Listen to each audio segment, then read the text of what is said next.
There we go. Cool. We are live. We'll introduce our famous guests in a second. Do you want to lead it? Yep. So we are brought to you by Precision Hydration. The sweat experts. You've done it in reverse again. I know. And the sports barista. Yep. Coffee to conquer. Nice. Awkward little shout outs done. Joe, welcome back. Good evening. Yeah, Coach Joe Beer. How are we? Very well, yes. Looking forward to the Christmas break coming up, as I'm sure most people are. Middle of winter is a bit of a juggling act right now for everybody. But yeah, very well, thank you. Good. So lockdown looks like it might be coming towards an end or slightly softening early next year. Fingers crossed. So thoughts are very much turning towards racing. Hopefully mid to end part of next year, certainly in the UK. Training has started going up. So we decided to get Joe on to do a little video this time about 7 top tips for going faster in 2021. So we will hand it over to Joe. Okay. And I think, we're very positive, aren't we, about 2021? We can see race dates being, sounded out, new places per event, etc. I think we can probably say April onwards we'll be looking at dates that we can put in the diary. Right now, I know what it's like. We're 3rd of December, we get to 3rd of January, people think they've got to hit the ground running really, really hard. The first thing that I put on the list, and it's the first thing I think is essential, is that zone 1 still rules. Okay, it's not changed. Of course, we know that intervals work in terms of there's an intensity factor that can be added to your base to make you race specific, but zone 1 still rules. So when people are seeing this, whether they're seeing it now, whether they're seeing it in January, February, March, still you've got to predominate with your steady state sessions, thinking about your skill rather than thinking about I've got to go faster. And that that sometimes is very difficult for people as we round the corner out of winter, and then they start thinking about, I've got this sprint distance race and I've got this Olympic distance race, and you think actually the best people that at pro level that do those distances are still doing big volumes of training. Yes, they're doing some high intensity, but we know they're doing big volumes of aerobic training for events that for most amateurs are taking them 1 hour plus and 2 hours plus. Take that a step higher to middle and long course, and of course you're an aerobic athlete, so the high quality work has to be very, very, very small. If anything, most of the groups of people that would be listening to this, I would say your high quality work is better done in terms of strength training. So zone 1 rules in terms of the endurance exercises, the swim, the bike, the run, even the cross trainer that you do on, I don't know, rowing or rollerblading or whatever you want to do just to keep it varied. But the add-on bit really for hard work would be the resistance training, particularly with gyms closed or opening or whatever they're doing. People need to still keep some kind of conditioning work, even if it's not as good as going to the gym on a regular basis. You can still usefully make your brain talk to your muscles more effectively. Definitely. And just to clarify, so for a lot of people, certainly the athletes that we coach, zone 1 is like that recovery zone. So very, very easy. So is your zone 1 kind of that endurance zone 2? Well, the zone, zone 1 from a physiological basis that came way before Garmin started subdividing it into different bits. Zone 1 is below 80% of max heart rate. So it's lower levels of lactate. It's below 2 millimoles if you want to get really technical. It starts at about 55% of max heart rate up to 80% max heart rate. So in Garmin, I'm sure that's 1 and 2. I don't think it's 3. I think it's 1 and 2. But, you can always get your most accurate max heart rate and times it by 0.8, and for most people they can easily guess that by also training by closing their mouth and breathing through their nose only, and that will also give them a good gauge as to the moment they have to start mouth breathing, they're gasping, they're moving into zone 2, that then they can go, that happens at, let's say, 150. My max times 0.8 is 150. So it's this lower level. And actually, when people get very fit with their base, they don't go anywhere near the top of zone 1. So there's not even like a discrepancy of, I keep going out of zone 1. If somebody can't stay in zone 1, I know they've got an immature aerobic system. They might have been doing triathlon for 5 years, but they still haven't taught their body to be properly aerobic. So zone 1 is still the key. And that means you've got time to think about skill, you enjoy the training. Still, longer sessions can fatigue you, but you're not trying to go as fast as possible and keep, looking at the average speed and think, oh, I've got to go faster today than I did last week. Okay. So number one is definitely, zone one still rules. But the second part of that is, as athletes come out of winter, we should start seeing gradually a sort of a division of what distance they're doing to start reflecting in their training. So you don't imagine that a sprint or Olympic distance athlete is going to think they need to go off and start riding, 3 and 4 and 5 hours plus, but an Ironman athlete does. Yeah. Okay. The sprint Olympic athlete shouldn't just flip it on its head and think every day is a speed day. They still need their 2+ hour, bike rides, maybe, run endurance sessions of, 60 to maybe 80 minutes or so. But they don't need to be doing, the 2 hour plus runs. They don't need to be doing 5 hour rides. So, we want to look at the race specific. Shorter distances, it's about sort of lactate buildup, pace judgment. Yes, that comes in at all distances, but particularly about sort of getting everything right very quickly, because you can't just mull through it. You've got to be very on it from the go. Whereas with longer distances, you can kind of relax into it. It's more about your carbohydrate delivery, how efficient you are, and waiting for the race to come to you. Ideally, not until you get well into the run. I mean, if you get it right, it's well into the run. If it's somewhere on the bike, then somebody's done their training wrong. And so I see, first one is zone one. Second one is make and think about your specifics that you have to get used to, because those are what will start to be the differences between athletes. But you could quite see, an Olympic and an Ironman athlete could go out training together and do a 3 hour ride. That would suit both of them. Yeah. But it wouldn't make sense for the Olympic athlete to go out and do a 5 hour ride, or for the Ironman athlete to be with the Olympic distance racer doing 5 times 1 kilometer race pace session, particularly if they're doing it at almost like at their 10k pace, and you think, well, how much slower is your Ironman movement pattern compared to your 10k running pace?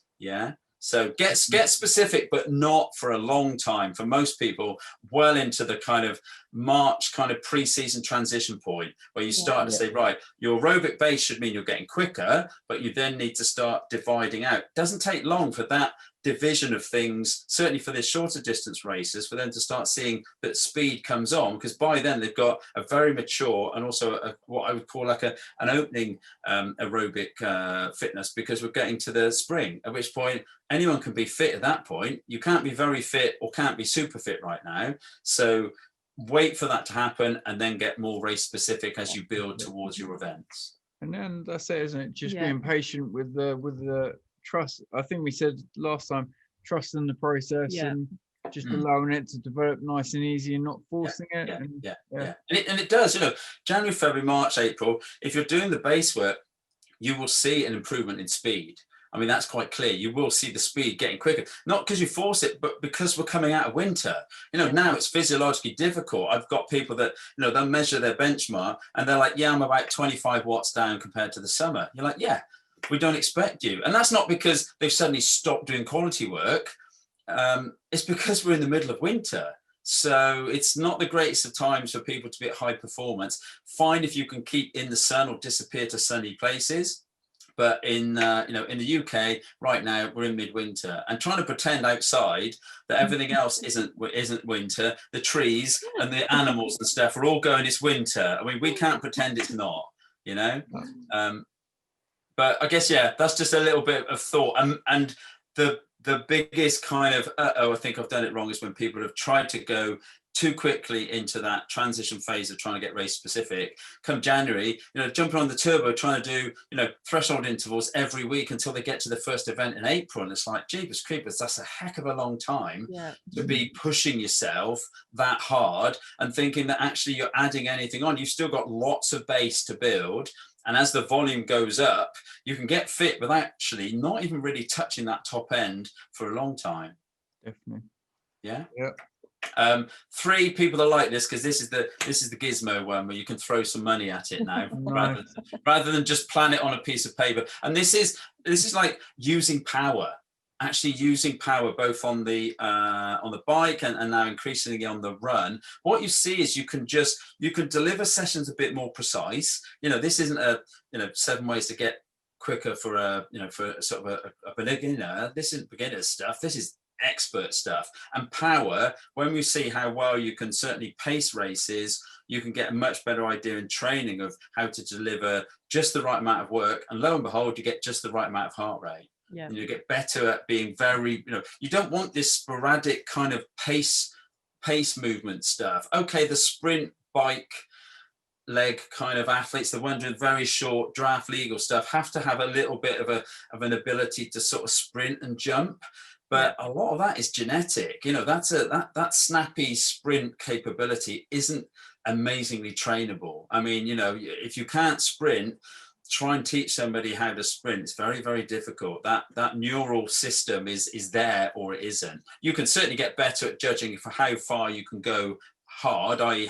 for how long can you do 300 watts or 400 watts. So you can do that, and you can maybe gauge with a sprint distance athlete how much they've got to make gaps or to even get to groups. But for the other distances, Olympic distance, when you're obviously you've got to be aerodynamic because it's not draft legal, and then half Ironman and full Ironman, you've just got to be an absolute execute on pace. That's your key. You've got to be able to deliver the number, and the only way to do that is to have power on the bike. And I've not had enough athletes do power judgment in terms of running. That's still, there's data there, we can see things emerging, but it's still clear that you want to keep the power as consistent as possible. And on certain courses, you have to rein in for that first hour and not feel like, oh, I'm going really good today, only to think you just set off at a set of watts that was never going to be yours. They're always going to be start higher and then drop.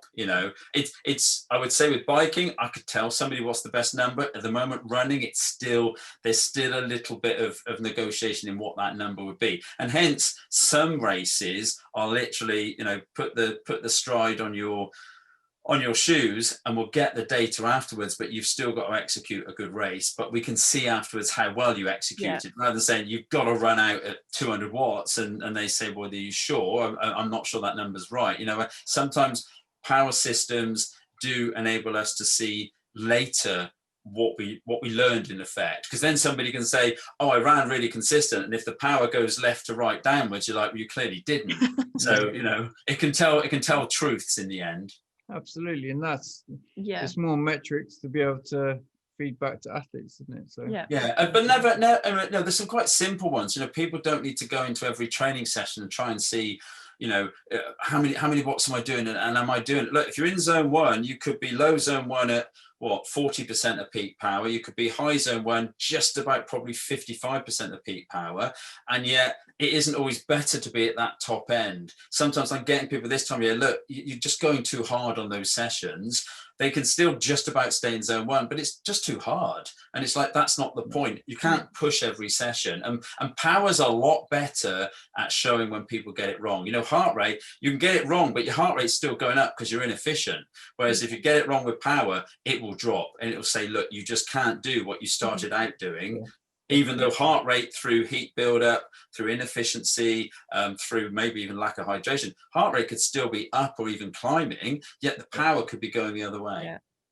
Definitely. Yeah. So I think, number 3 is definitely, if you can afford it, power really does. I mean, it out delivers things like, what did I see the other day? I think it was a Garmin watch, like 800 quid for one of the Fenixes or something like that.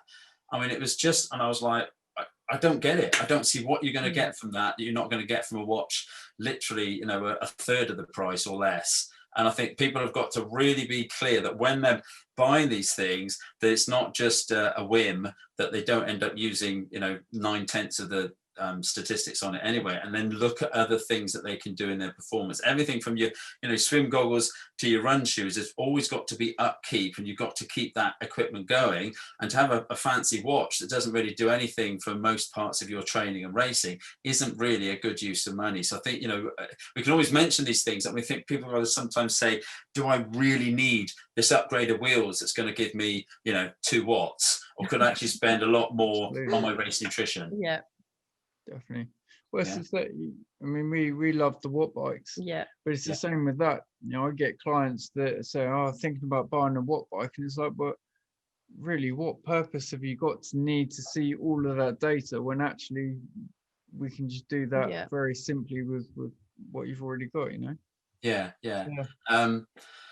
So that's the T. So the TNT, I've done training, nutrition, technology. So Yeah. this is now on to the nutrition part. So the training bit is definitely zone 1 rules, race specifics, probably Feb, March onwards. And then 3 would kind of be, you know, utilize power. Obviously in swimming, we can't yet measure power, but who knows when somebody's going to get something. Yeah, absolutely. Yeah. You got waterproof headphones, so Yeah, well, yeah.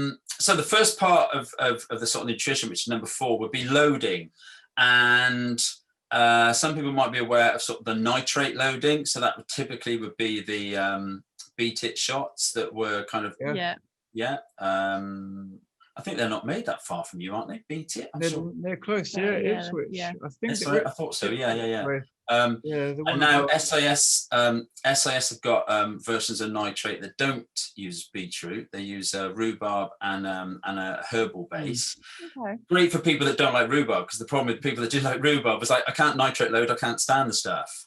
It tastes really earthy as well, doesn't it? Yeah, but then that's because it's organic. That's why it tastes earthy. It's got some proper flavour in it, you know. Soil, some good Suffolk soil. Yes, soil, and that's what, you know, they contain high levels of nitrate. And when you're trying to nitrate load, you're trying to increase the efficiency of the cardiovascular, not the cardiovascular system, but the blood flow system in a sense. Yeah. And you know, there's even intra-race fuels now. So power bar.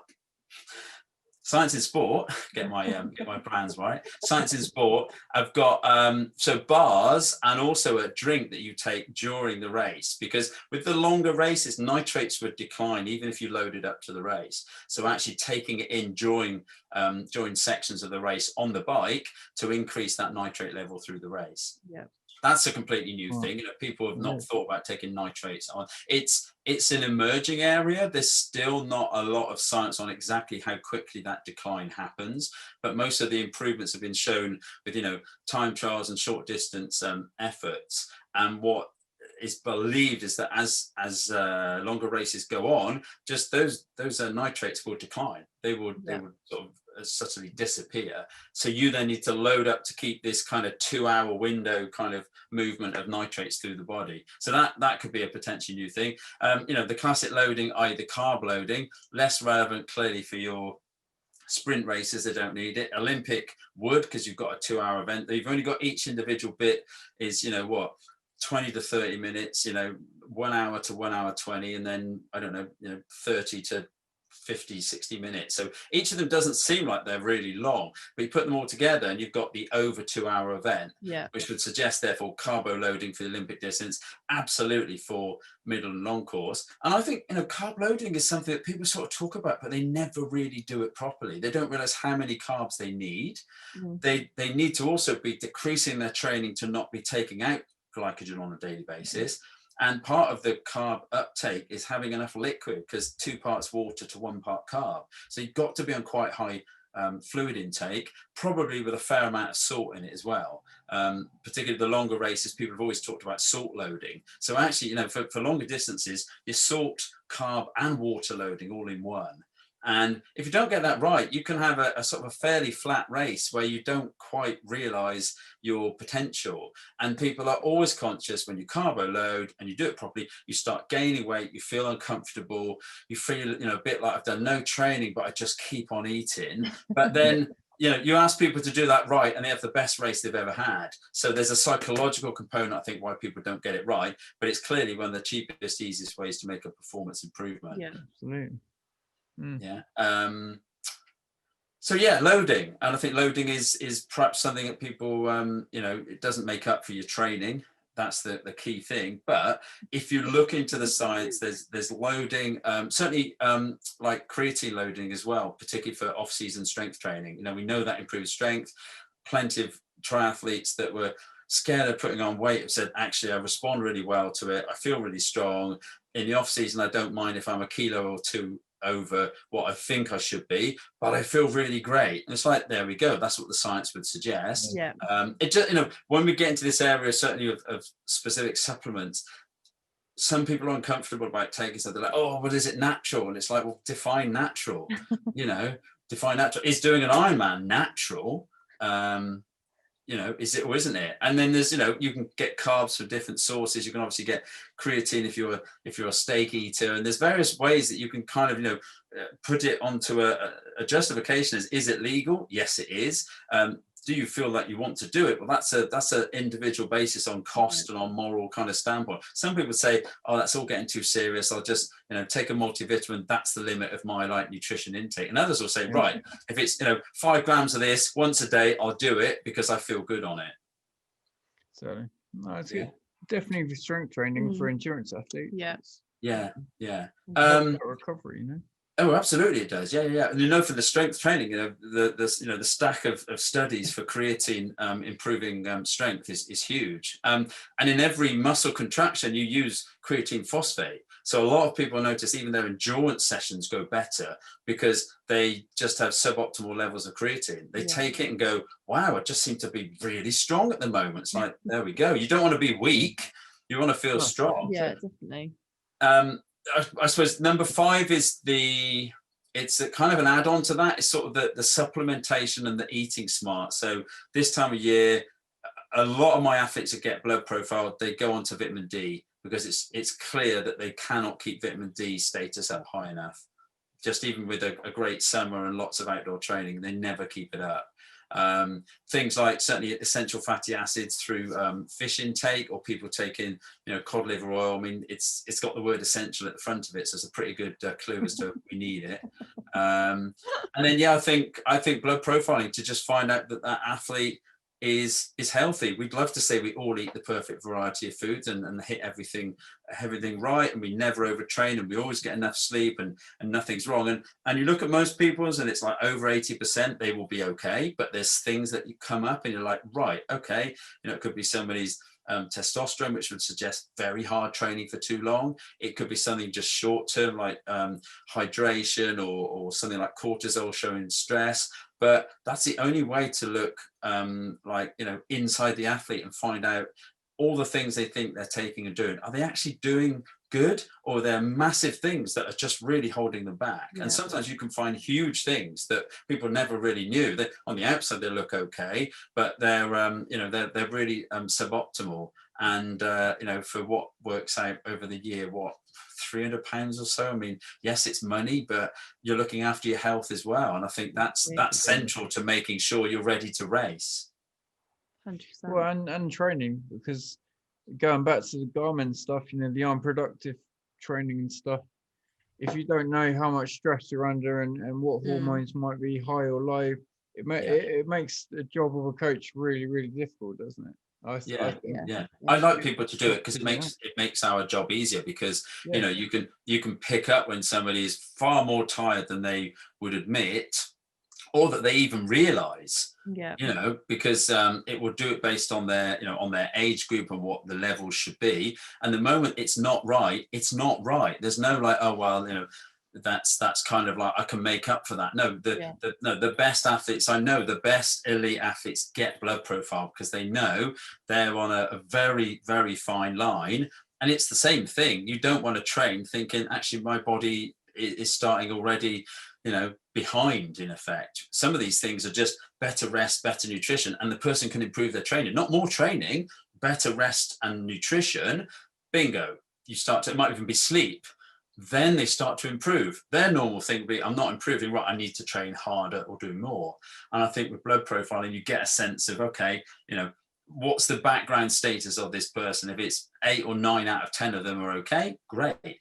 As long as any of the others that aren't okay are only just above or below the optimum. Could be above because somebody's popping loads of iron tablets that they don't need, and bingo, there you go, high iron that they don't really need. And as we've seen that a lot of athletes have got stressful lifestyles don't always get their nutrition right. Maybe going from pillar to post with the kind of super low carbs, or I'm going to drop this food group out of my diet, or I'm going to train really hard for a month. I think there's more damage done by those ups and downs that they never really take account of. And when you've got a blood profile that looks good, you can say, well, at the moment, there must be a lot of things you're doing pretty good because you're in a good status. Therefore, there's quite a few things now that we say, just leave them alone. Yeah. You know, because training isn't that difficult. You know, a training stimulus is not much. If you think it's somewhere between 55 and 80% of heart rate max, it's fairly easy. You can, you know, bowl along for 40 minutes doing running, go, okay, that was a training session, get back, and you don't look exhausted, you've not had to smash yourself. And maybe people don't realize that. They think their sessions really got to count, so more their sessions are hard, the stress on their body is greater, and therefore that's why they look tired when you look at their blood metrics, because they don't realize that actually training should be incredibly easy. And if there's one thing I've noticed, there's a correlation between people that train too hard, we see the worst blood metrics, because they just don't take into account how much they just cannot absorb. And that's pointless. That's pointless to do training that you can't absorb. Definitely. Very interesting. You must see that when people, you know, people, you think all you're doing is maybe stuff you don't need to do. You know, it's not just going to keep accumulating. At some point you can be going backwards, not forwards. There's a real parallel for me as a sports therapist and a coach, PT. People, when they're paying for coaching and paying for a massage, you know, it's like, if it doesn't hurt, I'm not getting my money's worth. You know, if I don't feel like I'm leaving a coaching session completely smashed, I haven't really got my money's worth. And have you delivered what? But it's like, actually, you know what, you should be coming out of some sessions feeling like, oh, that was all right, I'm good, I'll be good to go again in a couple of minutes. You know, it's a real hard thing, because people's perception of, you know, they go to a running club and an effort session absolutely canes them. That's a great session. Whereas if you say, right, we're going to do, you know, 6 by 3 by 10 tempos, nice and easy. Well, well, what? That's not going to do anything for me. Because before I came on, I was looking at, there was a paper about block periodization, so about high intensity blocks, but they were looking at it within the context of everything else, and they actually said that, you know, the typical model for the cross-country skiers is about 700 to 800 hours a year, distributed as 90% low-intensity training. You know, so this is world-class athletes. Like, once again, it's 90%. Okay, so there's another. There's another. Just trying to look what the strength training was. The strength training was it said high-intensity sessions make up 5 to 8%. Okay, and you know, this is people trying to get the most out of their body, you know, and that volume, certainly 700, you know, there's plenty of age groupers that get up to 600s and even approach 700 hours. That's not out of the ordinary. Okay, elite, you know, some elite bikers, some elite swimmers, etc., can be up around 1100, 1200 hours, but you know, they're trying to get as quick as possible. They still do 90% of their training in zone 1. And people really don't get that message enough. So they think, well, I've got less time, I'm going to push harder. It's like, well, no, because you just can't absorb that. So what you do is you stress your body and make it race. Now you're recovering from a Tuesday night, not training session, it's a race. The person that goes out and trains steady and comes back and goes, yeah, I could do that all over again. Great, that's a training session. You know, I think that's where it goes wrong, because people push, and that's when you see the blood metrics just show somebody that's absolutely, you know, they're literally that far off just cracking, because it's so hard. And then you look at their training and, oh yeah, but that's the speed session. Yeah, well, that's when we do the hard hills and you think, where's the easy stuff, the stuff that you really can do? And it is meant to be easy, you know. And if somebody wants to, you know, tell me it's all wrong, well, these people are world-class athletes. So this is a Norwegian team looking at block periodization to say, what's the best way to do it? Which is obviously that hard work bit I spoke about on the second sort of the second way to get quicker. But they're still saying that this hard bit is still in conjunction with 90%. The rest of it is easy. Yeah. You know, and I think that's the message to get across. And spend your time, you know, if you want to do hard work on some of these other areas, but don't think, do you know what? Nobody else has thought this one. I'm going to push more sessions harder than anybody else. I mean, that's the very flawed logic to take into endurance sports.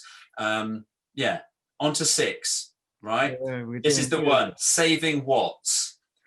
saving watts. Yeah. I'm not talking light bulbs. I'm talking like the no pins aero belt, you know, the aerodynamic belt that keeps your number in it. Things like, you know, the stride power meter allows you to put several shoes on an athlete and say, well, okay, just run and see which one ends up giving us better run mechanic data. And then it's like going, wow, that one's giving me like 12 to 15 more watts or less watts are taken due to, you know, and we know a shoe sometimes works for us and doesn't work for us. But when you can put that onto a number and go, wow, I'm doing the same amount of effort, but I just seem to be flowing better. That's where, you know, the 3-4% shoes are coming from various brands, is that, yeah, we know if you get the right shoe on the right foot, you can improve with the carbon plates and other propulsion systems. You can actually take, you know, 4% at your 250 watt Ironman starts to be like 10 watts. Well, do you want to save 10 watts or do you want to waste it? I mean, that's 40 calories. That's 40 calories an hour, which is still 40 calories. That'll get you, you know, probably about a third to almost half a mile. So it's like, you know, it does add up. And I think watts in terms of aerodynamics is the big place, because it's the chunk in the middle. It's where we've seen the huge improvement in speeds at age group and at elite level, and things like Zone 3 no pins brought out that Aeroforce suit, which was a really aerodynamic suit. I mean, anything that flaps is a waste of money. If you're going to race and you've got things flapping, it's like just start throwing your fivers out. You may as well just be wasting your money now. I mean, you might be wanting value for money. Don't get me wrong. Some people are out there, and I know of people, and I've coached people, and they have no intention to race it as fast as possible, because it doesn't say it on the entry sheet, and it isn't their mindset. They say, I want to get round and enjoy it. Other people say, I want to get round and be within that close of dying to get to the line as quickly as possible. And also, I suppose, as part of those saving watts, the aero optimization, trying to really get somebody's position and technology, and, you know, don't buy junk tires, buy some good ones that'll make a world of difference to how it handles, how it rolls, and also saves you energy. You know, none of these things are that secret. It's just about getting to people with the right sort of knowledge to give you a broad set of, well, these are probably the better tires, or this is a good fit for you in terms of suits, or, you know, this is a great bike for you because it helps you, you know, attain your position and so forth. So yeah, saving watts was the number 6. And I know there's several things under there, but that's where you can make big differences in people's race times. Yeah, well, that's what we spoke to Andy Sexton from Bike Science. Yeah. He was just blowing us away with some of the stuff. You know, you kind of, laugh and joke about the sort of, you know, the aero helmets on someone that's maybe doing a 3-hour Olympic time, but it's just watts, isn't it? It's just making it just easy little changes like that to make it.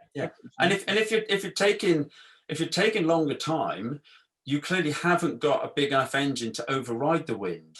So on windier days, the elite athletes don't have so much of an impact, because they can ride as hard as the wind. Okay? Whereas slower athletes are out for longer, and that wind is more detrimental to them. So actually, when people say, I'm not fast enough, it's like, if you're not fast enough, you certainly do not want to be making it any harder. And actually, you're out for longer now, so you experience the wind for longer periods. So it's almost like nobody should be wasting watts. And I know there's a budget amount, but some of these things are really simple. And it's nice to think that you're not the one wasting loads of energy and thinking, why is it so hard? Sometimes you can make the simplest of changes with people, and actually they end up improving and going, oh right, it really does make a difference. So yeah, air is our problem, particularly on the bike. You know, we're trying to get through the stuff and we can't, you know. And so a good position, good equipment, and practicing that, particularly in the winter, sitting there, you know, I'm sat there on the bars, just getting used to it and just thinking, this is the position that I want to feel natural. Yeah, definitely.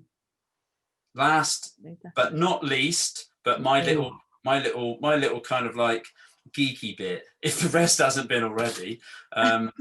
This is kind of geeky wearables and add-ons. So this is things like, you know, we're seeing more of the wearables that have been measuring things in real time. There's that lactate one that's like a calf guard that measures real-time lactate, American product. There's others now measuring blood glucose. There was a system used in the Tour de France where they had real-time blood glucose from the riders, and they could work out their fueling. So cool. There's other things happening in that area. I can't say anything more than that, but there's other things happening there, which when it happens, it will be boom. Honestly, it will be boom. And then there's things like light. When we were on the discussion before we started, light in your ears. There's a Norwegian company called Human Charger. Just in the winter, giving your body light. I've got my light box here in the office, and that's on in the morning. It's not on at night because I don't want my brain to think it's daytime. I want it to know that it's nighttime. But and things like even these glasses you can wear that make you relax. I mean, all these wearables, when you look at it, can help people to relax. Help people to in the morning perhaps wake their body up through light, measure blood glucose in races, etc. Those whole add-ons, the kind of bionic bits, if you like, they're geeky. They're not for people to just sort of experiment with if they're not doing the obvious things thus far with the zone 1, the correct training, the saving watts, the supplementation, the loading. I mean, all of that stuff is bread and butter every day to be talking to people about that, but they sometimes get dragged in the direction of the 13 grand bike that saves them 10 watts, and it's like that's a lot of money for 10 watts. Leave your bike alone. Let's do an aero fit. We'll get 20 straight away, and you won't have bought a new bike. So I think you have to look at almost like a hierarchy of needs. What do you really need? What have you already got and it does enough? It might be the model from 2 years ago, but it's fine. Other things like shoes, if they're 2 years old and they're tired, they're not fine. And then things incrementally do improve. And we need to not always chuck everything out and bring new things in, because sometimes people get a new bike and they can't get comfortable on it, or they buy the new shoes they think are great, but they keep getting blisters because the shoes don't work for them. So I think you have to be very careful about just throwing things at an athlete and then they actually can go backwards. It's not always about going forwards. They can actually have detrimental things. So you've got to experiment, but all these things are just about trying to see that across the training, the nutrition, the tech, get the right things done right. Don't ignore you've got to be consistent and do your training, enjoy it. But it's very possible to make improvements. But if you're already doing a lot of these things, then you just got to be diligent again to do them all over again. And especially when you look back at race kind of post-mortems, look at the things that you got wrong and think that's not what I want to do in 2021. I didn't get the chance in 2020. I'm looking back at 2019 notes. What have I got to do next year? That is execute a better race plan, do the proper carb, know the course, get there early enough, all the silly things that people do wrong, and actually think that's the best way to get the most from your racing. Yeah, definitely. Boom, look at that. There we go. Look at that. Done. We've been pretty succinct tonight, haven't we? Like it. Yeah. Good stuff. So yeah, we'll obviously time code it and put some comments into the videos. But yeah, that was super helpful. Okay. Yeah, especially the power, the aerodynamics on trainers. It's not really something, like I said, there's not much out there, but that's super interesting. And the earbuds shining light, I like that. I think I need them just to help me wake up. Yeah, they're just I just got an email this week. They're coming up with the wireless version. There's like a little pack that sits back here and then it curves up around your ears, like a lot of headphones that you can wear. Do that, and then it just plugs in and the light goes in. It's about a 12-minute like session that your ears have, and people they don't just swear by it because it's a placebo. It works. And at this time of year, especially, daylight is a very a premium thing right now to have quality daylight. Absolutely. I mean, it was dark in Norwich at like 1:30, 2 o'clock. It was starting to pull in. It's depressing, so. We got depending on when the video goes out, we've got approximately 3 weeks from this point till we get to the middle of winter, and then we start to come out the other side. And you do see it by mid-Feb. Often the people, it's light when I finish work, or it's light in the morning. That's when you start to notice that you can kind of go, right, we're coming out of winter, and that makes the training, that makes the base training go a bit quicker. It makes almost the zest to want to do harder training start to begin. Whereas right now, if people are doing really hard training, I've got to scratch my head and think, I don't get it. I really don't. No, definitely. So thank you very much again. It's been a pleasure to do it again. Nice to see you again. Yeah, you were our top video, but Martin Brunt is just. Oh, he's bound to. He's a comedian, and I'm not. He's very. You are very funny, but Yeah. he's definitely just a picture. pulled some out there. So hopefully with this one we'll get some more views on it. Definitely. I'll practice my 3-ball juggling for next time. Yeah. And that might get a few Well, more. this is it. You know, you've got to think. We've got to step it up for Yeah. 2021. Yeah. So maybe Absolutely. that's it. Yeah. Cool. Absolutely. Joey, Okay. it's been a pleasure. Thank you very much. Hope you guys enjoyed that, and we'll speak to you soon. soon. Okay. Cheers. Bye.